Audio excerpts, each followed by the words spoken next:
Bismillahirrahmanirrahim. Assalamu alaikum.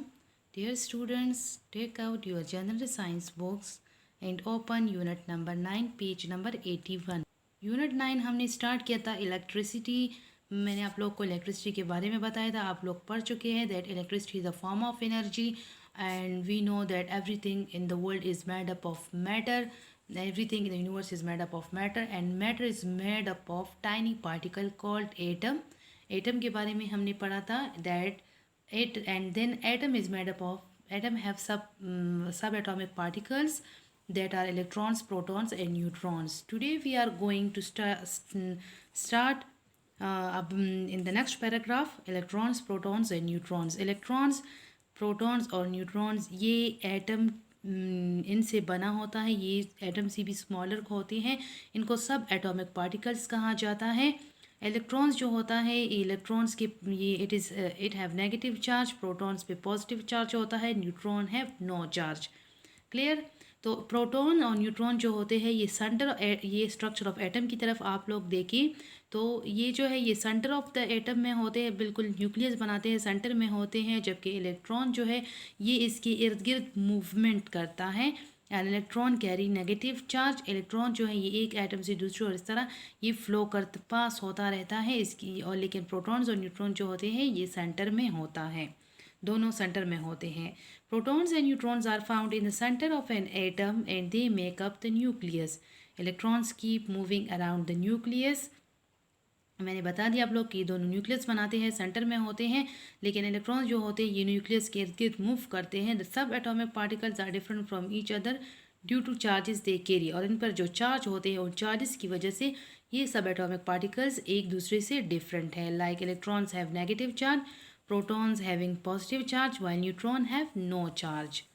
Protons carry a positive charge, ये positively charged particle हैं। electrons carry a negative charge, इस पे minus charge होता है, नेगेटिव चार्ज होता है, एंड न्यूट्रॉन्स पे कोई चार्ज नहीं होता। पेज रन करने से पहले आप लोग देखिए डू यू रिमेंबर की तरफ, materials which allow the flow of electrons और electric current to pass through them are called conductors. आप लोग पढ़ चुके हैं that there are some things are conductors and some are insulators. Conductors are those things which allow the flow of electrons, their flow of electric current, while insulator does not allow any electricity to pass through them. Clear?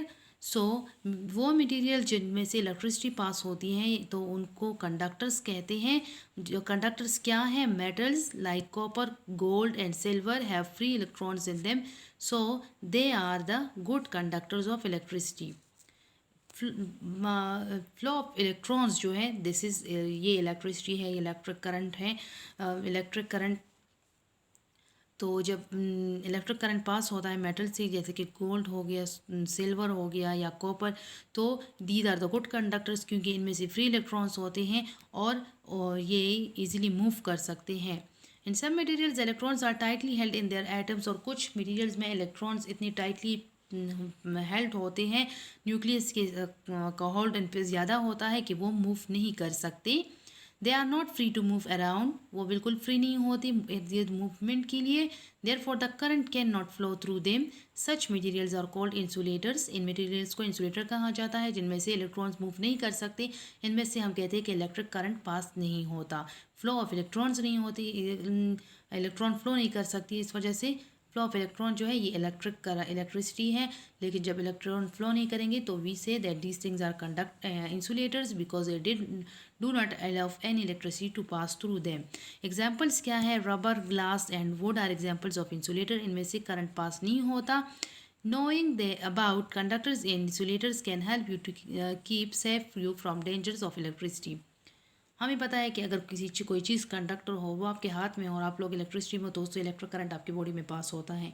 तो इसलिए हमें जब conductors और insulators के बारे में पता चल गया कि वो ये वुड, रबर और प्लास्टिक इस तरह और चीज़ें जो है ये इंसुलेटर्स हैं, इनमें से इलेक्ट्रिक करंट पास नहीं होता। तो ये अगर इलेक्ट्रिक वायर के साथ कनेक्ट हो भी जाए तो कोई डेंजर बात नहीं होती, लेकिन ये सिल्वर, गोल्ड एंड कॉपर अगर ये टच हो जाए, कोई वायर कट हुआ है तो इससे करंट लगता है इंसान को। इसलिए हमें जब पता चल गया कि ये चीज़ें इंसुलेटर है, ये कंडक्टर्स है, तो हम अपने आप को बिजली के इलेक्ट्रिसिटी के ख़तरात से महफूज रख सकते हैं। No turn the page, open page number 82। Usually, the number of protons is equal to a number of electrons in an atom. The charges are balanced, so the charges are balanced. In other words, atoms has no charge and it is said to be neutral. अमूमन इस तरह होता है कि atom में electrons और protons equal number, अगर 2 electrons है तो it's mean they are having 2 protons, अगर 2 प्रोटॉन्स है सो 3 प्रोटॉन्स है तो 3 इलेक्ट्रॉन्स भी होते हैं, तो हम कहेंगे कि पॉजिटिव और नेगेटिव दोनों चार्जेस इक्वल हैं। इसलिए ये अदर वर्ड्स में ये कहा जाता है कि एटम पे कोई चार्ज नहीं है और ये न्यूट्रल है। लेकिन अगर एक एटम के में 2 इलेक्ट्रॉन्स है और 2 प्रोटॉन्स है और दूसरे में भी 2 इलेक्ट्रॉन्स और 2 प्रोटॉन्स हैं, तो अगर एक एटम से इलेक्ट्रॉन दूसरे में चला गया तो एक में 3 इलेक्ट्रॉन्स हो गई, तो दूसरे में 3 इलेक्ट्रॉन्स हो जाएंगी। जब इलेक्ट्रॉन्स और प्रोटॉन्स इक्वल होते हैं तो इट्स मीन के चार्जेस जो है ये बैलेंस है और हम कहते हैं कि एटम पे कोई चार्ज नहीं है, एटम न्यूट्रल है। लेकिन अगर ट्रांसफ़र ऑफ इलेक्ट्रॉन हो जाए, एक एटम से दूसरे एटम में इलेक्ट्रॉन ट्रांसफ़र हो जाता है, तो फिर ये इनबैलेंस हो जाते हैं। और अभी मैं आप लोग को बताती हूँ, जस्ट टेकिंग एन एग्जाम्पल कि ये 2 जो है ये भी एटम है, ये भी, इसमें भी 2 इलेक्ट्रॉन और 2 प्रोटॉन्स है, इसमें भी 2 इलेक्ट्रॉन्स और 2 प्रोटॉन्स है। इस एटम ने एक इलेक्ट्रॉन इस वाले को दे दिया, तो इसके पास अब 3 इलेक्ट्रॉन्स है और इसके साथ 1 इलेक्ट्रॉन रह गया। तो जो एटम इलेक्ट्रॉन दे देता है तो वो पॉजिटिवली चार्ज हो जाता है, उसमें से प्रोटॉन्स ज़्यादा होते हैं और इलेक्ट्रॉन्स कम होते हैं, तो मीन पॉजिटिव चार्ज जो है वो ज़्यादा है। तो हम कहते हैं कि this atom becomes positively charge. और जो इलेक्ट्रॉन गेन करता है, जो इलेक्ट्रॉन ले लेता है, तो अब इसमें से 3 इलेक्ट्रॉन्स है जबकि प्रोटॉन्स 2 हैं, तो it's mean that they are having negative charge, क्योंकि इस पर नेगेटिव चार्ज ज़्यादा है। और जो इलेक्ट्रॉन गेन करता है तो वो एटम नेगेटिवली चार्ज हो जाता है, इसमें प्रोटॉन नंबर कम हो जाता है। ये इनबैलेंस हो गए। इलेक्ट्रॉन्स जो होते हैं, इलेक्ट्रॉन्स और प्रोटॉन्स जो होते हैं, इनके नंबर पर इक्वल नहीं होता, तो ये इनबैलेंस होते हैं। तो जो एटम इलेक्ट्रॉन लूज करता है, that atom which loses electron it becomes positively charged, and which gain electron it become negatively charged particle.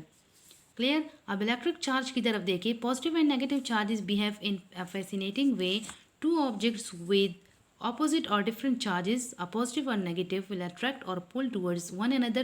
Other objects with the same charges, two positive or two negative, will repel or push away from one another. ये आप लोग को दिखाया गया है कि इन 2 opposite charges हमेशा जो होते हैं वो एक दूसरे की तरफ अट्रैक्ट होते हैं, एक दूसरे को खींचते एक दूसरे की तरफ अट्रैक्ट होते हैं। लेकिन जो सेम चार्जेस होते हैं वो एक दूसरे से दूर भागते हैं, एक दूसरे को रिपेल करते हैं। अब आप लोग डायग्राम में देखें कि पॉजिटिव और नेगेटिव चार्ज एक दूसरे के करीब आते हैं, ये एक दूसरे को अट्रैक्ट करते हैं। लेकिन अगर 2 पॉजिटिव चार्ज हो गए, या अगर यहाँ पे भी नेगेटिव यहाँ पे भी नेगेटिव, तो ये फिर दोनों अब सेम चार्जेस जो है ये एक दूसरे को पुश करते हैं, एक दूसरे से दूर भागते हैं, एक दूसरे को रिपेल करते हैं। समझ आ गई कि इलेक्ट्रिक चार्ज जो पॉजिटिव एंड नेगेटिव चार्ज जो होते हैं, जो opposite charges attract each other and same charges repel each other. Clear. इंशाल्लाह नेक्स्ट लेक्चर में हम टाइप्स ऑफ इलेक्ट्रिसिटी के बारे में पढ़ेंगे। या आज के लिए यही काफ़ी है। आप लोग को समझ आ गई? अगर कोई डिफ़िकल्टी है then you can ask. Clear.